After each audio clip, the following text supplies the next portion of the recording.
Hello and welcome back to the Voices of a Vic podcast, the Watford FC fan show, where we say it how it is, whether we win, lose, or nearly get booed off at half time.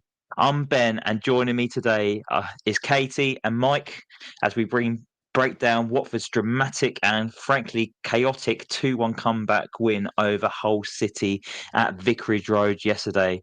It was an afternoon of questionable team selections, two right backs starting, two left backs benched, and once again, no place in the 11 for Quadro Bar. The atmosphere turned toxic after the Hull took the lead through Ollie McBurnie. The chants of sacked in the morning ringing out for Paulo Pezzolano, and a chorus of boos at half time. But somehow the second half goals from Imran, Louza and Vivaldo Semedo turned things around and rescued 3 huge points and possibly saved Paulo Pezzolano's job just for now. Before we get into it, Caity, how are you doing?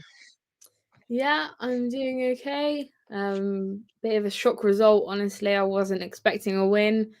But yeah, I'm doing good. It was an alright, decent game, but yeah, can't complain. Can't complain. For everyone who isn't aware, Caity was actually rubbing shoulders with Chris Moyles the other day. Care to share that story?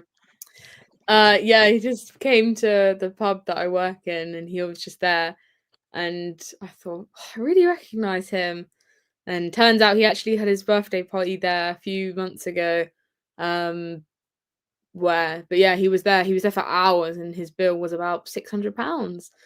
So Oh that wow! was All right. lovely for us. He drank all of our stock of rosé prosecco. So thank you to him for doing that. I didn't have him down as a rosé prosecco drinker. But that's you learn something new every day, yeah. And what's the pub you work at, Caity? If we give it a shout out, maybe more celebrities might join in the future.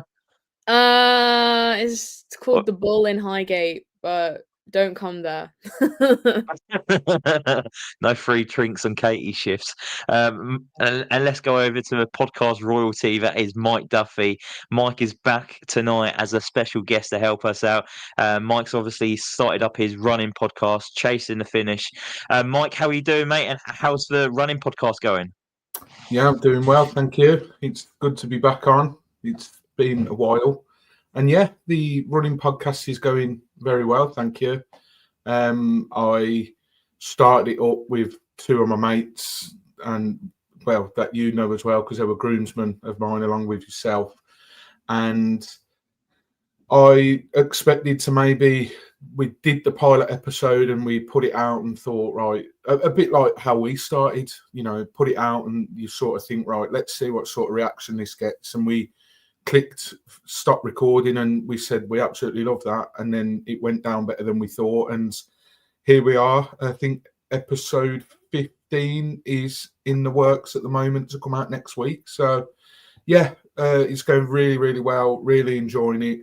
And yeah, it's good to sort of dip my toe into, or keep my toe dipped into the podcasting world, because I do enjoy it. You're doing an absolutely smashing job on it as well. Thoroughly enjoyable. I'm not just saying that because you're my mate, but I've listened to every episode. I've been a day oneer, and yeah, it's given me some tips and inspirations along the way of the running journey. So if anyone else here is into their running, just go over to YouTube or all the audio platforms like Apple Podcasts, Spotify, and give Mike's new podcast a massive follow. It's Chasing the Finish. And to everyone watching on YouTube at the moment, make sure you get involved in the comments. Let us know what you made of the performance, the atmosphere, the team selections, and whether this result actually changes anything for Paulo Pezzolano. But right, let's just get straight into it. Caity, I'm going to come to you first. Again, puzzling team selections from Paulo Pezzolano. Firstly, did you think after our conversation Tuesday night off the back of a Millwall game that Pezzolano was still going to be in charge for the game against Hull? Yeah, obviously we were all saying that we would have liked of him to be sacked. However, I do agree that it probably would have been a bit harsh to do it after the Millwall game. I I definitely thought a loss against Hull probably would have secured the deal for me, but he got lucky. Yeah, I knew he'd probably stay in charge because, yeah, maybe Monday to Saturday's not a long enough time to really get someone in then. And our owners like to kind of do it over the international break when there's time. I wasn't shocked for him to be in charge, but what shocked me was the team. I nearly went home after I saw that because, Jesus Christ, I thought it couldn't get worse after Millwall. It got worse. Yeah, it wasn't a great first half. We'll talk about the team selections a little bit more. Mike, the team selection, but what did you think? I would say come 2 o'clock, but it's not 2 o'clock now. It's 1:45. They've brought it forward 15 minutes. But what was your initial reaction when you saw that team lineup? When you saw two right backs were starting in the team, two left backs were on the bench. Kipiano got dropped for Edo Kiembe. Luca Kurangard was still on the bench, and Semedo was still leading the line for Watford. Just how do you get your head around all that? It had a and no hint. Quadro Bar in the starting 11 either. No, exactly. It had a hint of Walter Mazzari's last game. I can't remember. Was it Man City at home? Last home game, I should say. We had two goalkeepers on the bench and a host of youngsters, and he mentally checked out. He couldn't give a shit about the club anymore because he knew he was going. And it had a little bit of a touch of that, really, because after Monday, I know you've already done a podcast on that. After Monday, I wanted him gone there and then. And I've said on various outlets, I went on Do Not Scratch Your Eyes and said this, and a few other places. And I think that because it's Pozzo's man, that's why he's not sacked him. If this was a Duxbury appointment, you can bet your bottom dollar he might not have even made it this far. So that's why, and I am willing to bet a lot of money that he will last a lot. Well, he already has lasted a lot longer than he should. But I wouldn't even be surprised, even if we lose on Wednesday, if he's still in charge in that dugout come the first game back after the international break. So, yeah, but you'd have liked to think, we obviously know now that he's a very stubborn manager and, he's clueless when it comes to picking the team. You would have liked to have thought that the reaction from everyone on social media, in the press, because, I think Adam Drury sort of asked him and he said, well, actually, after 5 games at Valididad, or however you say it, I can't pronounce that one, he was in the bottom 3 and they still went up. The fact that he had to say that, he knows that fans won't have been happy with things. So the fact that there was obviously a little bit of disgruntlement and he still went and chose that the team that he put out on Saturday, I mean, we can say it till we're blue in the face, but the fact that he's got the cheek to leave Quadro Bar on the bench, Keremgard, Vata, yes, he's very, very talented youngster and he's a good prospect. I'm not so bothered about Vata this season. That might be a bit of an unpopular opinion. I don't think he's looked the same player since he's had his virus. I mean, obviously he got the assist for Quadwo's goal against Southampton. It was a brilliant crossfield ball. But I'm not as disgruntled that Vata's not starting every game. He's not yes, playing. I would like to see him more, but yeah. He's not done anything. He's not done anything because he hasn't, he literally, since his virus, he's barely even played a full run of games at all. Yeah, and that argument is absolutely valid, but he's, especially because we've got Iran Kunda, he's not as someone that I'm devastated to not be seen on the pitch. But I mean, to go back to your original question, Ben, to see that team, I mean, if that is the type of performance that warrants another start with what Semedo put in on Monday night at Millwall, then we really are, buggered, because he was crap, and he was crap for large parts of, if not all of the first half as well. Yeah. I don't think it set the tone very well with fans going into the ground, Katie. You was there yesterday. Had a lovely picture with Igel Selvik in the family fun events out the back of a rookery. But it changed the atmosphere, really. I don't think there was any optimism from fans. I think we was going in there expecting it to be another bad performance. And that first half of football we witnessed, would you put that down to being the worst first half of football we've seen this season? Well, Yeah, no, I don't know. Millwall actually challenges that. I thought yeah, I was Millwall gonna was worse say, than yesterday. I Yeah, think Millwall was it didn't quite top their performance, but I think for me, it was I was close. yeah, I was almost hoping that he would understand that, yeah, maybe he did way too risky stuff against Millwall. So I would think, okay, maybe he'll learn from that and actually just give us the best 11. It doesn't matter if you don't know your tactics or the vibes. Like, just play the best 11. It's as simple as that.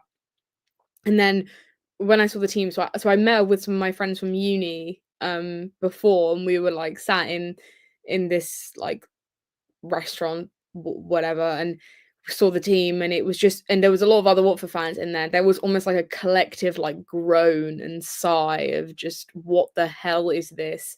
It was so confusing. It was like the most confusing team ever.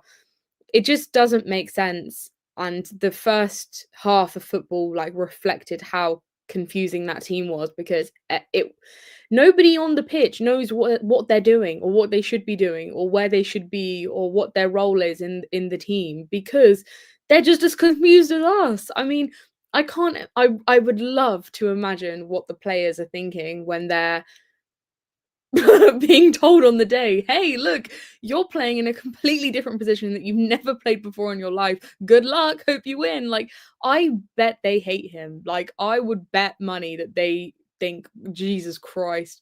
Like, the first part performance, it was like just terrible. It was so bad. I mean, not the worst, because I still think Millwall was even worse. But we at first I was thinking, God, Hull look like they should be 4-0 up. And we just did nothing, created nothing, did nothing.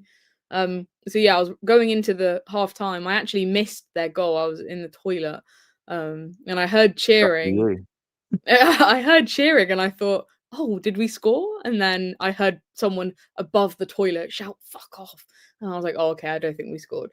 But yeah, so it was a very, very disappointing first half. It just, set the tone really. And I expected it. Everyone else expected it. All around me, you're hearing people shouting or saying, God, like, this guy is genuinely clueless. How can you put this team out? So, the performance reflects the team. You kind of get what you asked for. Yeah, didn't set the team up very well. I don't think he's getting his message across to a team particularly well either. I sat next to the home dugout again, and I really think he struggles to get any kind of message across to the players. Is I he like really saying stuff? Like, what does he say? he is saying stuff, but it's literally Absurd. 1-2 words to the players. Yeah. What's the It's goal? not much. And then he hasn't really got an assistant that would say too much either, other than that the The young blonde-headed guy. set piece coach. Yeah, he would pass across some instructions, but it just seems a complete and utter mess. And I personally believe this is just what I've seen from the last couple of home games where I've sat next to the bench. I don't particularly think the players like him too much. Just my general opinion. I've seen how pissed off certain key members have been on the bench. I can see them. I can see when they're being warmed up and when other players are being pulled back earlier than other players. I think you can probably guess which ones I'm maybe alluding to. But Apparently, I think. Sorry, mate. Yeah. oh no, sorry, I was just going to say off the back of what you said. Apparently, when they were singing about you getting sacked in the morning, apparently KB had a smirk on his face because he was out warming up at the time. So yeah, carry on. Yeah, no, he definitely is one of them up there that doesn't seem best pleased at the moment. I don't think Vata's best pleased with the lack of minutes he's getting. Kieran God seemed really pissed off yesterday as well. But you would But be. look, This is what happens. Like, I know you all can't play at the same time, but you would expect your best players to be featuring from the off, or at least coming on much earlier into games. And I can see why they're getting royally pissed off, and I can see why fans are starting to turn as well. Because Ollie McBurnie, we've been here before. I think you actually called out saying he was going to do really well, and me and Cam was like, "Oh, come on, he's not going to do well. He only got like one goal for Gran Canaria or something, Las Palmas, when he was playing over in Spain." So Mike's the smug one of the voices of the Vic WhatsApp group at the moment. But yes, 7 goal contributions in 7 games to Ollie McBurnie. He started the attack and he finished the attack. He was given the freedom of the penalty area in front of a rookery end and slotted it very nicely past Nathan Baxter, and it was 1-0 down. And the fans turned, Mike. And was you surprised to hear the sacked in the morning chants from the rookery immediately after the goal went in? No, because even though I thought the game was quite slow to start for both teams, Hull definitely grew into the game, and it was all Hull after sort of, I don't know, 10, 15 minutes, if that, to be honest. And it was only looking like one team were going to score, because they were sort of limiting us to long shots and limiting us to quite very little in terms of the final third as well. And we just couldn't get that final piece to slot in. And I think that's largely down to, who we've got up front. Semedo, I really didn't rate his performance in that first half. But yeah, McBurnie, I wanted to sign him because he was a free agent, and I got laughed off this podcast. So I will just remind everyone of that. But no, you know what you're going to get. This is what frustrates me. He knows Championship. We know what type of player he is, and it's like we don't do any homework on him. And the fact that he's able to start that move and then play it out wide to the right, it cuts in. And like you say, it's got the freedom of Vicarage Road there. If I'm being a little bit harsh, now I don't know if Baxter had a player in front of him, so maybe saw it late. I think it was a bit poor from Baxter because it went under him. It wasn't as if it was out of reach. I just feel like Baxter maybe should have got his body behind it a little bit more. But look, that might be me being proper picky, and someone else might say they were sat behind it and he had someone blocking him, and that's fair enough. But yeah, very frustrating. And then soon as a goal went in, I was fed up. I was watching it at home and I just said, here we go again. And I was ready to hit that power off button on the remote. I really, really was.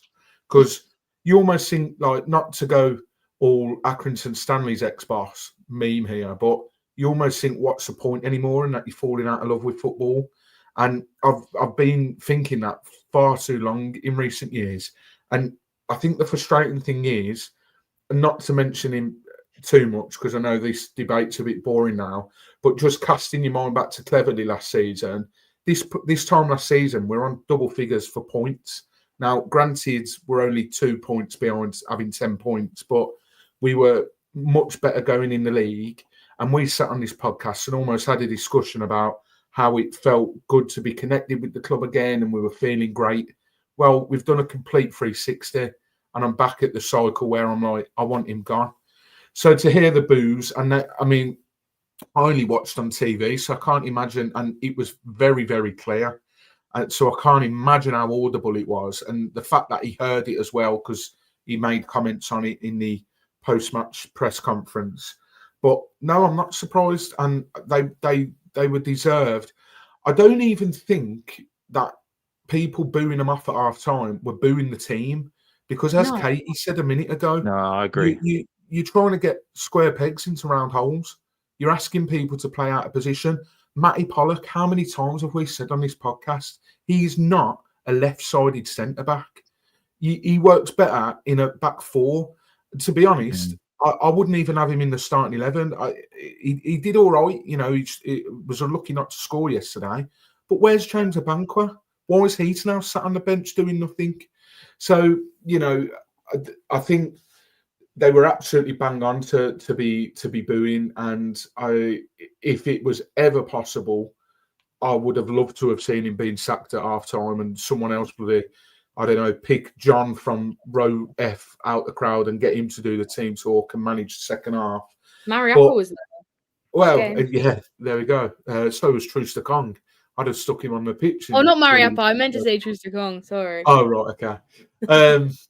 Yeah, so, yeah, fully deserved. And maybe that gives them a bit of a rocket up the arse because, yes, a lot of it was Hull were architects of their own downfall, but I did think we come out sort of a better showing in that second half. But if I'm a Hull fan, that long drive home, because Hull's only about an hour from me, and it's a long drive, they'd have been absolutely spitting feathers.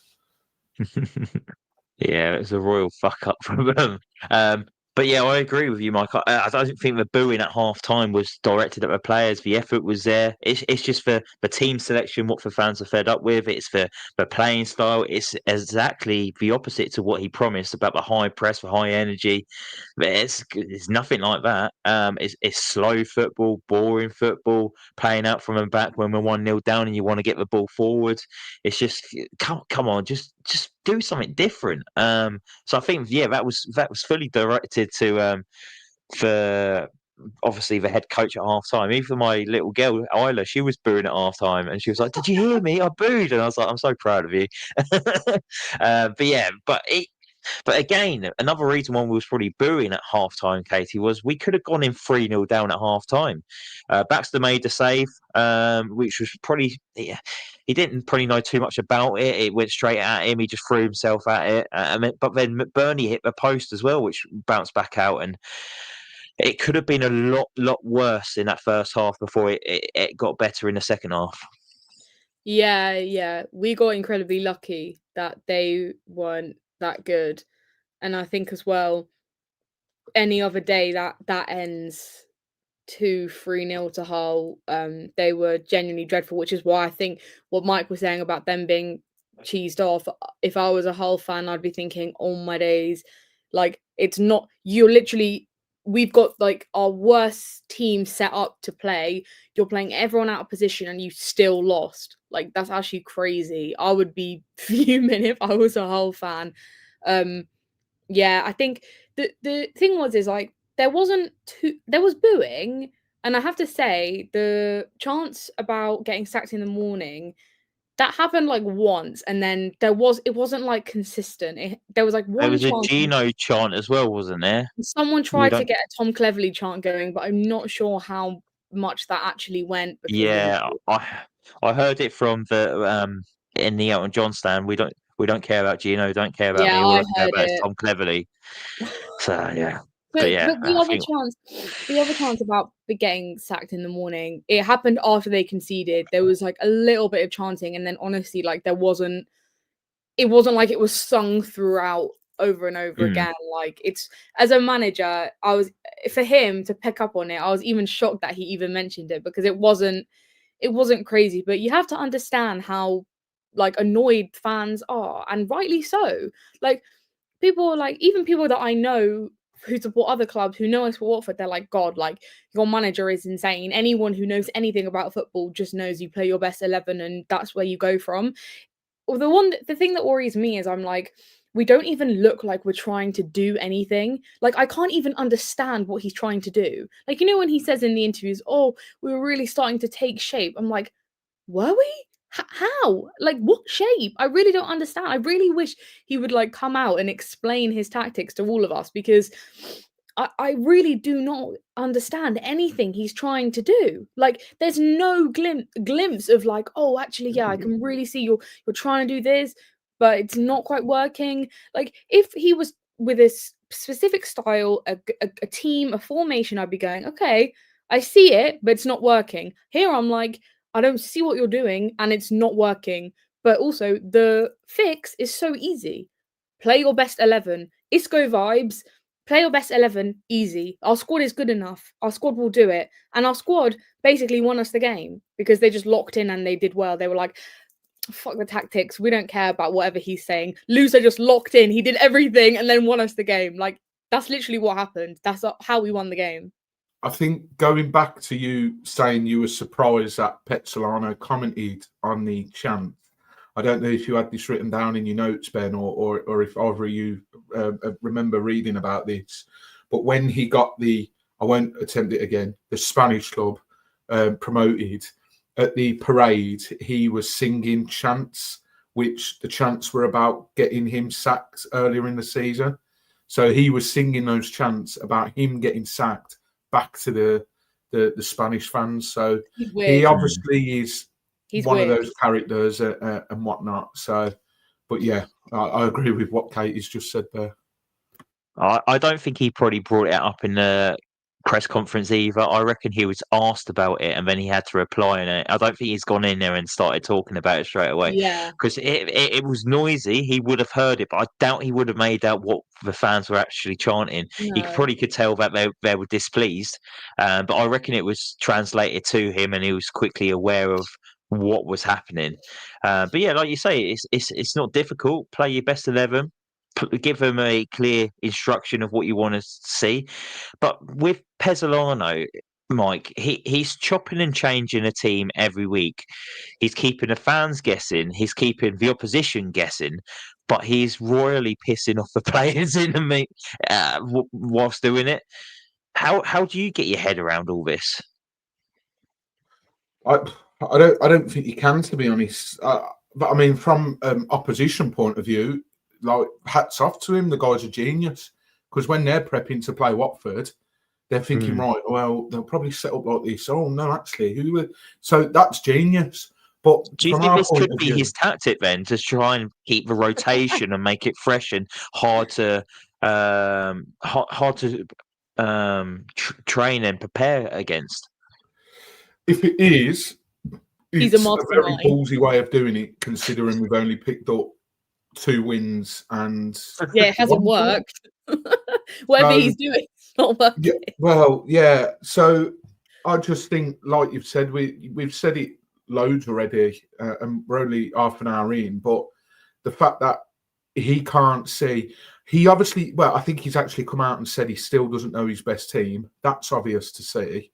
But how you're not looking at when KB comes on and absolutely terrorises fullbacks and think, oh, you know what, I've got a decent player on my hands here. And no doubt he can do it in training as well.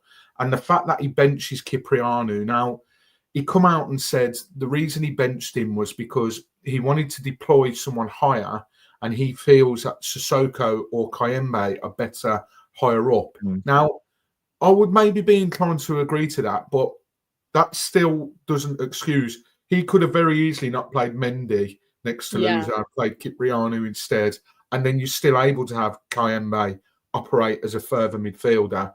So not really sure what's going on there. Cipriano, I would have expected to play all the games he possibly could, maybe rest him for Cup, who knows. But yeah, I mean, it certainly keeps us guessing. Look, it's an old cliche in football. You do not change a winning side. So when it's whatever time it is on Wednesday night and we're just about to find out the team news, the team won't be the same. No way it won't. And it's like, why do you have to mess around with it? So it's just so baffling, because he cannot be. I said this on Do Not Scratch Rise the other day after the Hull game. I know he's not showing signs of it at the moment, but the guy obviously knows a thing or two about football, because he's got 3 promotions to his name. Now, yes, you could argue the validity of them because of the leagues they're in, and compare those leagues to the second tier of English football, it's not going to be anywhere near the same. But you still have to be a decent manager to gain promotion in a league. So he obviously knows a thing or two. So how he can stand on that sideline, sit in the dugout, whatever, put that team out and think, yeah, this is working. It just baffles me. And then it's the reluctancy to change it so early on. Maybe I'm used to Cisco Munoz when he loved the 60-minute substitution, didn't he? Maybe I'm too used to that. But to not change anything and then to bring your impact players on, such as KB, who shouldn't be an impact player, such as Vata, such as Cameron Guard, when there's 10, 15 minutes left to do, it's not good enough, especially if we're chasing the game. Go back to Millwall. What time was it when Bar come on? I think there was only 10 minutes left. And then Kerem Gard come on. And fair play to Kerem Gard. He didn't have much, but he tested the Millwall goalkeeper more than bloody Semedo did. And that was a brilliant save from the Millwall goalkeeper.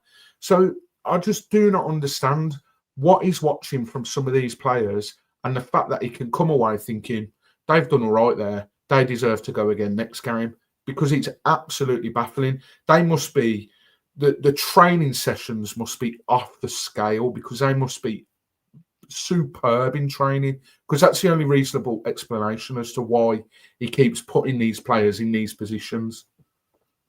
Well, the team news at Fratton Park on Wednesday is definitely going to be interesting and get people talking again.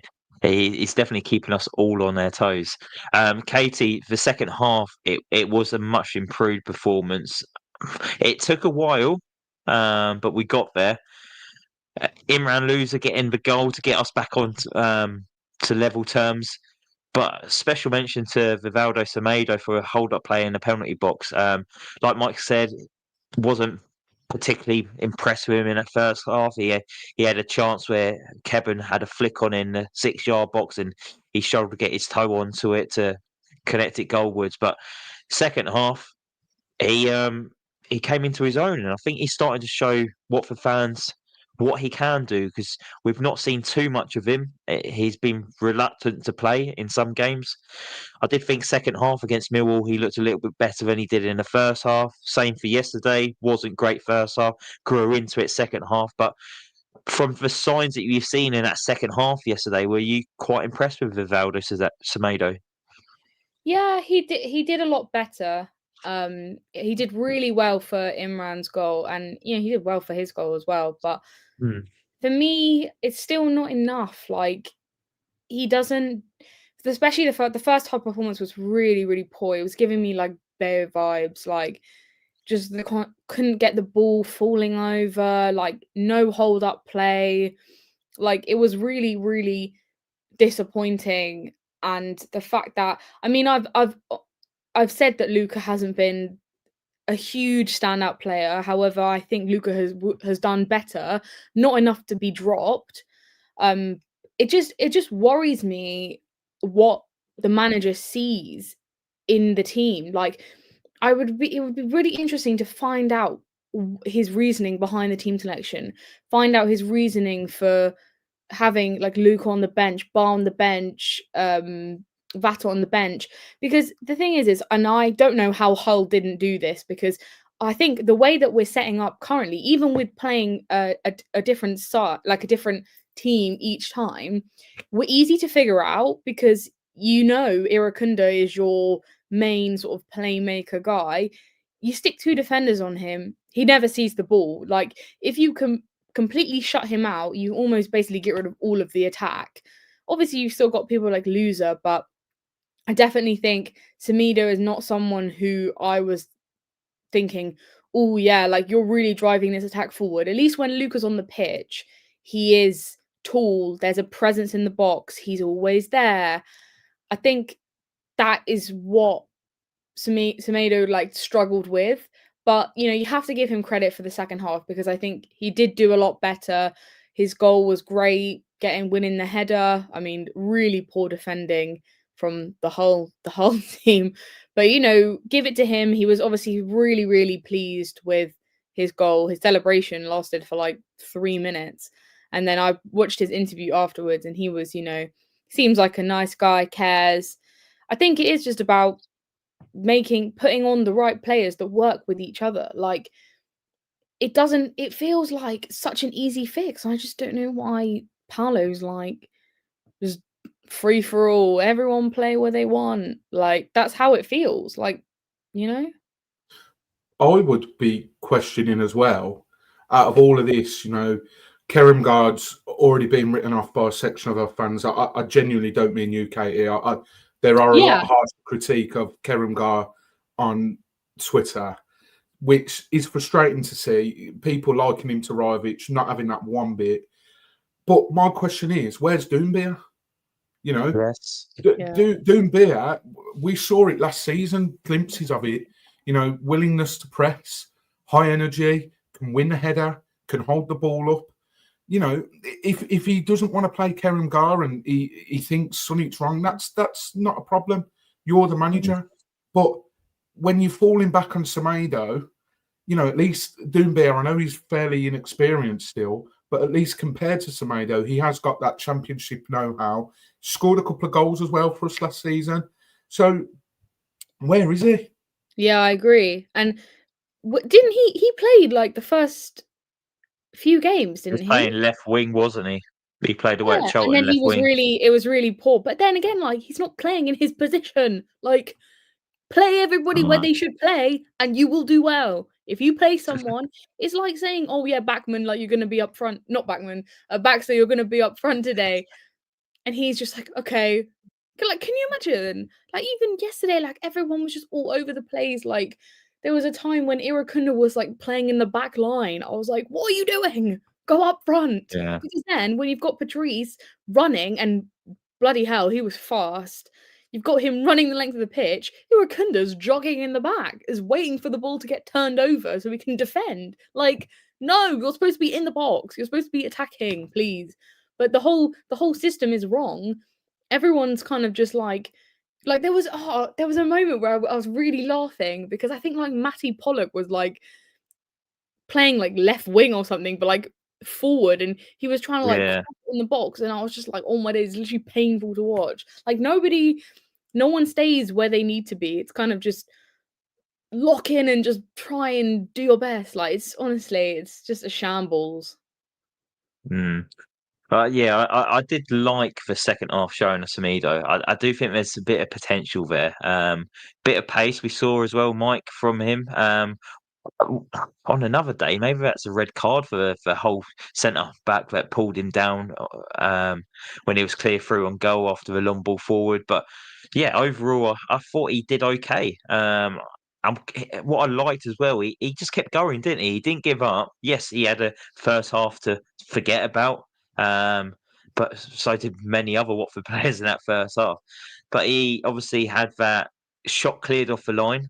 Heads could have potentially dropped after that, but rose like a salmon and headed in for winner for Watford yesterday. So plaudits to the boy.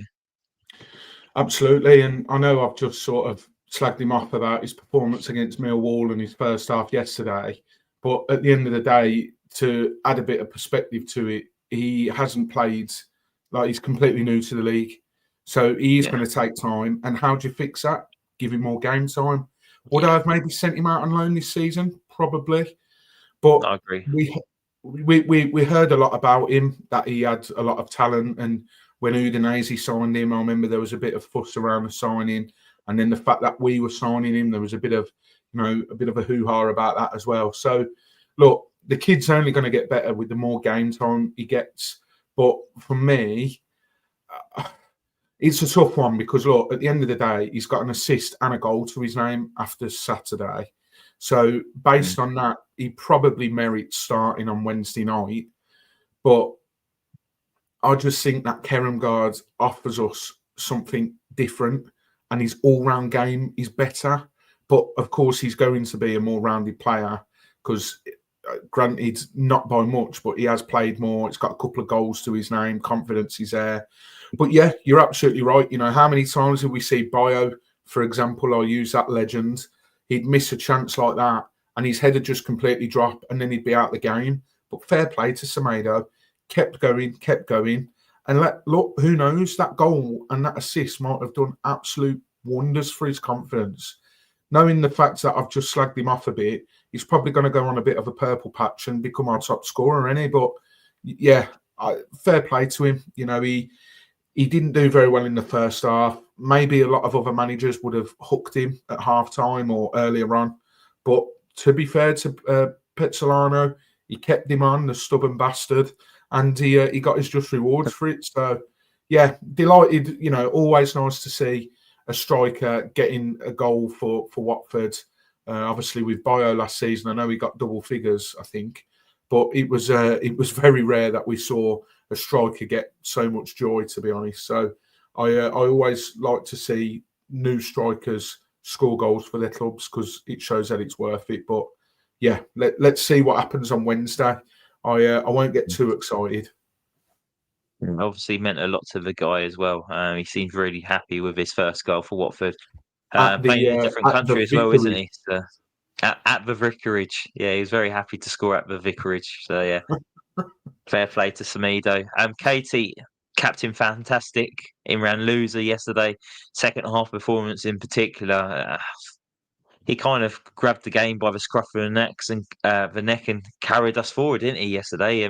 Another sterling performance and another reason why it's so important to keep hold of him to try and give any kind of hope for the rest of this season. Yeah, he said, don't listen to the manager. He said, listen to me. He said, I'm going to tell you exactly where you need to be, what you need to do. He said, don't listen to that guy. You listen to me. And that's literally what he did. Like, you see how even just at the games, like, he's so vocal. He's always talking to everyone. He's telling people where to go. He's trying to do, like, he carries so much. And his work ethic is literally insane. Like, I would think in this situation with a manager who everyone's a bit unsure about, umming and erring, you would be worried that someone like Imran Louza would completely, like, kind of shut himself out, like, you know, not really, I don't know, not that I would expect him to, like, not care, but you would expect him to go, I'm not playing under this weird manager, like, I'm just gonna do my own thing. But you can see how, like, basically he saved his job today, like, yesterday. He literally was the reason that Paulo still has a job. And I don't know, guys, if you guys have seen this, but Watford just tweeted a video in the dressing room after I was watching it. Almost missed Ben's question when he was asking me. I was like, is it about Semedo? I was watching it. Sorry. I just was sort of looking when you guys were chatting, like, reading it's basically the translator just saying stuff. And it's like, the first thing he does is he thanks Musa. He's like, thank you, Musa. Like, why are you thanking him? He played for like 10 minutes. You should be thanking people like Louza, who is literally picking this team up and going, yeah, it might all be crazy. It might all be unsure, but we're going to win. And literally Louza was the reason that we won the game. There's a lot of other things to discuss in that video because it's weird. He's like, oh, we played really, really well. The first half we played very well. Second half we played really well. Congratulations. He's like, and then he says, like, oh, you all have individual problems. He was like, I'm not here to be your friend. I'm here to help you. Okay. It's kind of giving weird vibes, I'm not gonna lie. And I hate that after like a whole game where we've literally scraped a 2-1 win and played terribly, they're posting this. Like, it's literally giving, like, stop it. But I think Louza is someone. I'm worried that if we keep Pezzolano, obviously we don't know the ins and outs, but Louza stayed for the reason of the investment in the squad. He was happy with that. I'm worried that the manager issues is going to push him out. You know, January is not that far, and I'm worried that if things don't change, if we don't get in a manager that he agrees with, the one thing about, I know we talk about him a lot, but going back to Tom Cleverley, like, we knew that Tom Cleverley brought the squad back together. I wouldn't say that I feel like, you know, I don't feel hatred. I'm not falling out of love with football because the players on the pitch give 110% every game. I genuinely feel like we have a really good squad. I don't think there's a lot of attitude there. They all seriously really, really care. I mean, you can see how happy Louza is when the squad, like when Semedo scored, like, he was really, like, happy. You can see how much he cares. He's always at home, like, riding up the fans. He's like tapping the badge. Like, I don't think anybody doesn't care. And the one thing that's making you feel disinterested is that the manager isn't doing anything to help that. You've got players who are giving 110%, but you're working almost against them and then expecting them to give a performance. Like, Louza's doing all the work. He's literally managing the team, playing in every single position on the pitch. He's everywhere. He's taking all the free kicks, all the corners, all this. He's sending in crosses left, right, and centre. Like, this guy is a machine and genuinely is insane. And I would be really upset if this guy, this PE teacher, is left in charge and pushes Imran Louza out the club in January, because I'll blame him. I'll send him an invoice and be like, you cost us our best player. So, yeah, fuck off. PE teacher, a PE teacher that's wearing his pajamas as well. He just Yeah, needs to he get had out of those 3 trackies, outfit doesn't he? changes. He Yeah. had 3 outfit changes on Saturday. I'm He just started having in a a look at this. t-shirt, then he had put on a jumper, then he also put on a gilet. I was like, you changed your outfit more times than you changed the team. Like, God, can you just like not? only just. Yeah, But literally. yeah, I'm just having a look at the video now. One bit that I thought was quite interesting. I'm just going to read out now.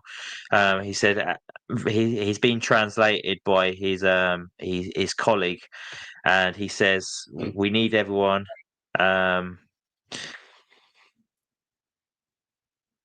So as he's told you, he's not here to make friends with anyone. He's here to help you guys improve and perform. Okay, You're making it together. worse. And it's like you're definitely not. You're making You're everything definitely worse. not Just making any leave. friends here, mate. I don't You are even not think making your any friends friends. like you at this point. He thought Um, Ryan Andrews was called Andrew. He called him Andrew. You are not his friend. You are not anyone's friend, mate.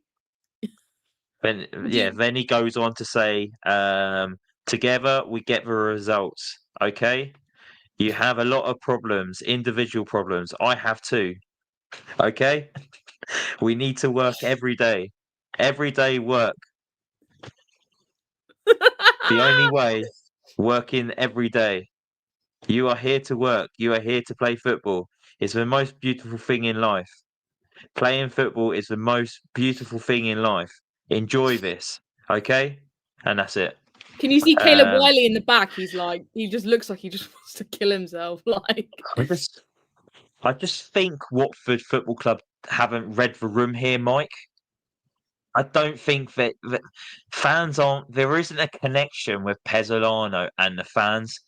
And putting things like this out on social media is certainly not going to help his cause. No, well, you just mentioned there his colleague said he's not here to make friends and whatnot.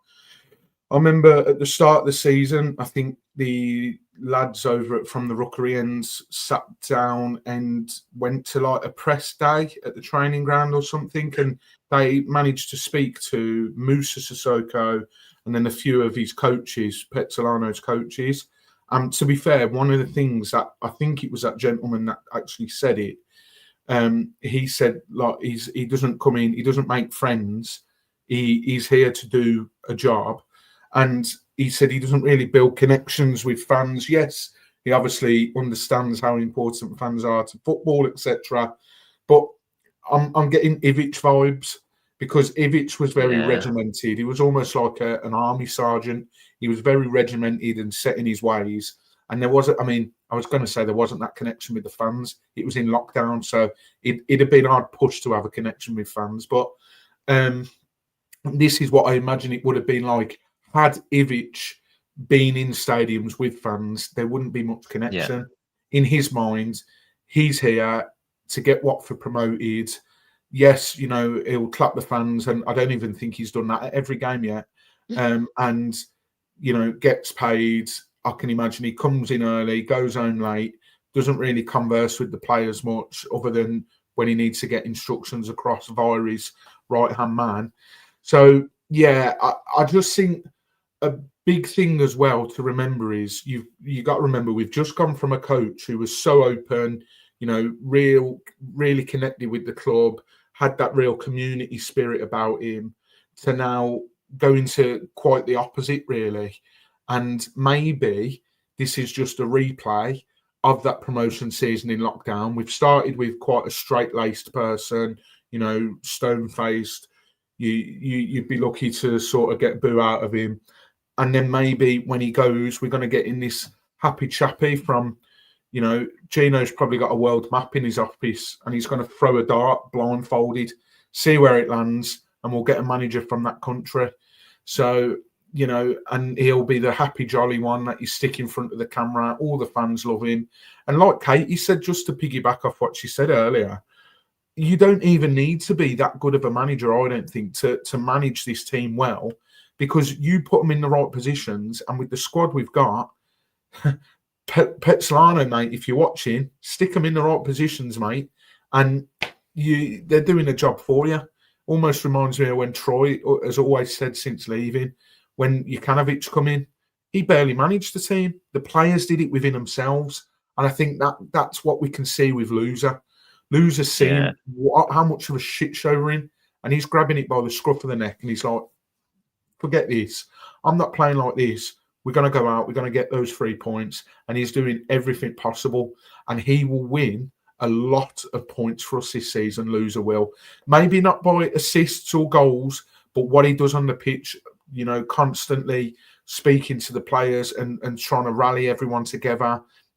As Caity's pointed out, I saw a fan angle of when Semedo scored and Louza was absolutely buzzing. I mean, granted, he got the assist, but he was buzzing. So we're going to need players like that this season. And hopefully we don't have to enjoy this manager too much longer.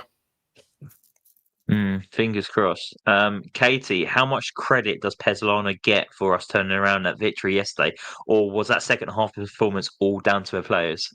Nothing. He gets nothing. Like, I tweeted about it and I was like, none of that win is on him at all, because even still, like, when he makes the subs and he put on, he made the Wiley sub first. Okay, fine. Ngakia's injury. Okay, whatever. It's fine.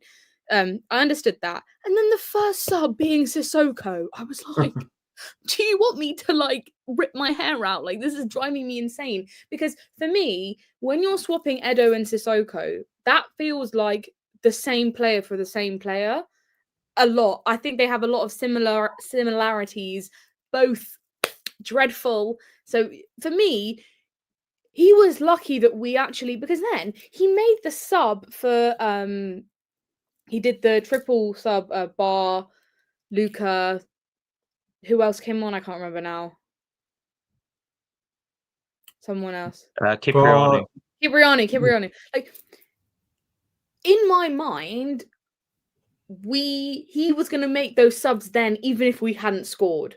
So he was hoping that after, if I was him, I would have gone, right, I was going to make these subs in the 80th minute, but we've equalized now. We've got the pressure on, like, we're kind of going full force, so I'm going to make the subs early. And he didn't. I mean, he's lucky that we got the goal, because without that goal, if I was saying, what, you want us to go for it in the last 10 minutes and expect Bar, Cipriano and Luca to all come on and you put pressure on them to get that winning goal, that's not really fair on them. That's not a fair thing to do as a manager, which is what his tactics kind of are, is, put them on for the last 10 minutes and expect them to turn this game around completely, because no, that isn't their job. And I give him absolutely zero credit, because he didn't do anything to change that formation, change the team, change the tactics. He didn't do any of that. It is genuinely all on the players. The players just decided, like you said, like Mike said, Louza just said, I've had enough of this, because they care. They want to get the 3 points. They want to win the games. They want to score the goals. But from Paulo's side of managing, he didn't manage the game any better than he has on any other day. He didn't manage the win. He didn't change things when things weren't working. To me, he did the exact same thing he's been doing all the last few games against Millwall. Like, at least he can say, like, for the Millwall game, I want him to admit. I want him to say, I picked the wrong team. It's wrong. At half time, I'm changing things. I said to my dad, I was like, I think I said to Joe, because I saw him at half time, and I was like, if you're the manager, you admit I did it wrong. I need to make subs. I picked the wrong team. If the risk hasn't worked, because if we had lost that game, which we're lucky we didn't, because we had players that put in the effort. If we had lost that, we'd all be saying, well, the team was wrong, the subs were wrong, and they still were wrong. So he doesn't get any credit. We're just lucky, and I think we are really lucky to have this squad, who, even though we had so many times where we've had a squad where if the manager isn't great or the manager is failing, they shut off, they're out, they're emotionally disconnected. At least we still have a squad that give 110% regardless of what's happening in the back. And we're lucky that Hull weren't brilliant, so we were able to get the win. But any other team, that doesn't happen. That doesn't happen, because you're not being helped by anyone. So as a manager, zero credit. That's why I even said I would still have sacked him after that, because I don't think anything got any better because of him. So yeah, it's really weird. And I just think, like, you can tell the players don't like him. Like, I don't know if I'm just reading into it, but that video, the video they just posted, it's playing in my mind. It looks weird, and it's a weird thing to post. It's weird things to say. I don't know.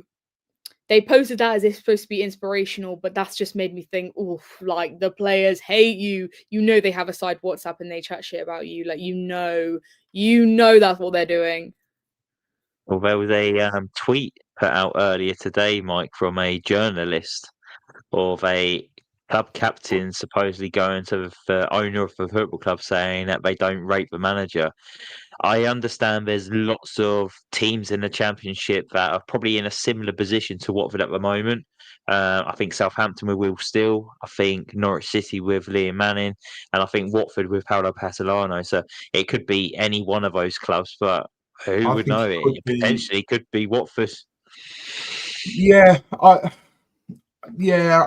possibly. It's a tricky one. I think you could probably throw Ipswich and Birmingham City into that mix as well. Birmingham got absolutely tonked yesterday, and they're really not happy with Chris Davies. So, yeah, look, it could be a whole lot of nothing. It could be putting 1 and 1 together and getting 7. So, but yeah, I think Louza is the type of person, hopefully, that if he knows that, the person steering the ship isn't perhaps steering it in the right direction, he'll climb on board and take over himself, and he won't bitch too much about it, hopefully. So, but we'll see, won't we? If Pezzolano goes, and they usually have, when the next game, and if they win, oh yeah, we felt a lot more freer today. Usually there's subtle digs in interviews after the manager's gone. So we'll have to keep an eye out for them, definitely. Just say it how it is. I hope Well, they come out. Get Bar to like post on Instagram when he gets sacked, like, freedom, like, finally. Posted tonight, which is Who? a cryptic message. I don't know if you've got that on your notes, Ben. Who? No, What? I haven't. I've seen Pierre Duomo's posted something Yeah, that's who I about meant. Sorry. What Pierre did he Duomo. post? Yeah, he's posted basically saying how it's a cryptic message. Mike will probably find it now. He's uploaded some photos, and Yeah, there's a so hidden message. I actually have to give credit to Cam for this, because he put in our other group chat. He said that Duomo posted a picture from Whiplash, which essentially is about a guy who doesn't get on with his music teacher. Yeah. And he's used the caption, Duomo has used the caption, "Don't let your anger from today ruin your future." So I don't know if that will catch it very well, but apparently that's from a movie, I think, like I say, called Whiplash, and the guy in that photo doesn't get on with his music teacher. So again, could be putting 2 and 2 together and getting 27, but it's very telling, isn't it? And KB smirking at the sacked in the morning chants. It's obvious they don't get on. That video, like, the players in the background all look miserable. They've just won the game, and they look like Wiley's dissociating in the back, head in hands like this. Like, they all hate you. They all hate you. Like, I'm an overthinker, and if my players were reacting to me like that when I was trying to talk to them after we just won the game, like, I'd be stressed. I'd be like, damn, you guys hate me. And like the fact that he says, oh, you all have individual mistakes. And when those individuals just literally got you another week in the job, like, you actually need to know your place. Like, know your place. It's actually crazy. I can't believe they tweeted that. They should delete that now. I think the damage is already done. But like I said Tuesday, it's not how long Pezzolano is going to last. It's when he's going to get sacked. He won't be here much longer. And that's why I've not got a connection to him, and I'm not taking a liking to him. And how can you get a liking to him when he's acting the way he is, and he's doing what he is with his team selection and the style of play, and treating our players the way he has been with keeping them on the bench and letting them rot, or not selecting Duomo or Dumbia. It's absolutely puzzling. So let's try and let's talk about something a little bit positive before we end the podcast, Mike.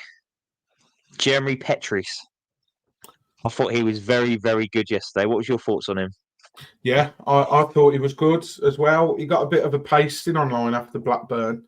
From what I saw, I was watching on my phone in a bar in Spain, the game against Blackburn.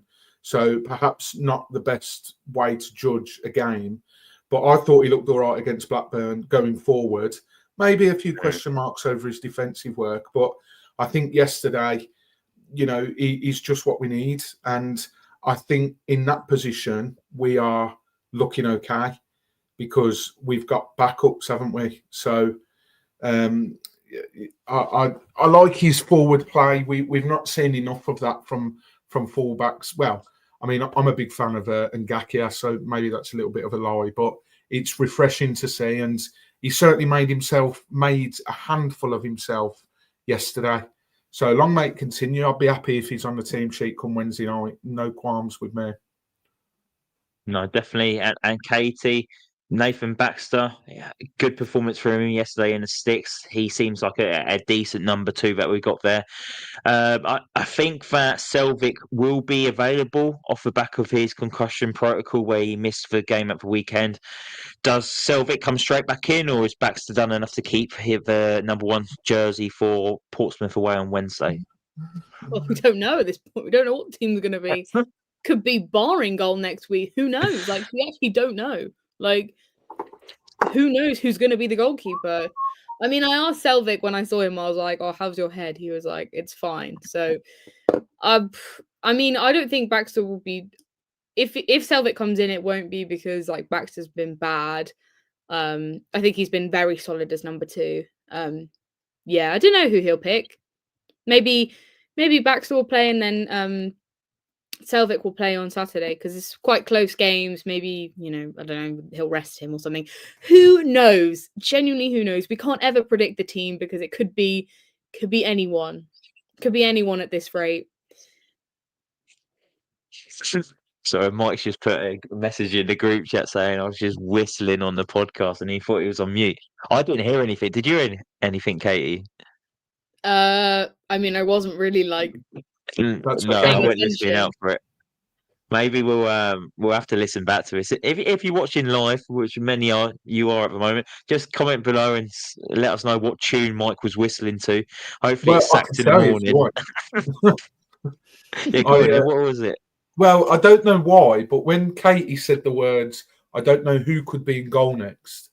I don't know why this was my first thought, but I started whistling the Strictly Come Dancing tune, and then looked and was like, shit, the cross isn't through my name, so I'm not on mute. So I literally did it for 2 seconds. So apologies if anyone heard that. Just glad I didn't burp. I've had a beer tonight. I'm usually belching like Barney off The Simpsons, but yeah, thankfully, all good. Well, I think that's a perfect way to end the podcast. That's all for this episode of The Voice of the Vic. Thank you so much for watching and listening this evening. A traumatic win over Hull, loads of talking points, and now the focus shifts to Wednesday night's chat away at Portsmouth. Another massive game for the Hornets and possibly Paulo Pezzolano's future too. If you're watching on YouTube, don't forget to like the video, subscribe to the channel and drop your thoughts in the comments below. We love hearing from all fellow Hornets fans. If you're listening on Spotify, Apple Podcasts or any other audio platform, please do leave us a rating and a review. It really does help the podcast grow and reach up more Watford fans like yourself. We'll be back soon. So until next time, come on, you Orns.